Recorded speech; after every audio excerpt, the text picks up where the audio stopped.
تو اس حوالے سے علماء میں اختلاف ہے. کئی کہتے ہیں کہ وضو وہ دوبارہ کرے گا، لیکن یہ ہے کہ اس حالت میں وضو ٹھیک ہے. یعنی اگر وضو کیا ہے اور اس حالت میں یا آپ باہر نہ آ رہے ہیں اور آپ نے کوئی وہ نکر وغیرہ پہنی ہوئی ہے تو وضو اگر آپ نے کیا تو ہو جائے گا. لوگوں کے ذہن میں اصل میں یہ سوال ہوتا ہے جی ہم نے کپڑے پہن کے وضو نہیں کیا، ہم نے برہنہ حالت میں وضو کیا تو کیا یہ ہو جائے گا؟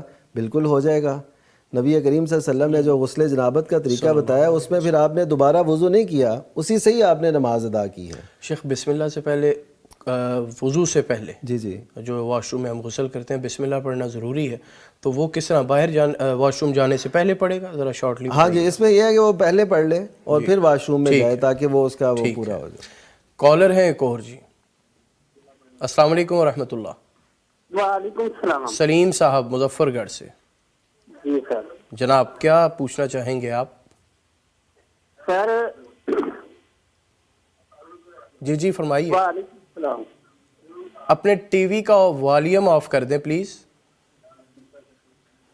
سر میں یہ پوچھنا چاہوں گا کہ روزے میں داڑھی میں مہندی لگا سکتے ہیں یا ٹھیک ہے سر؟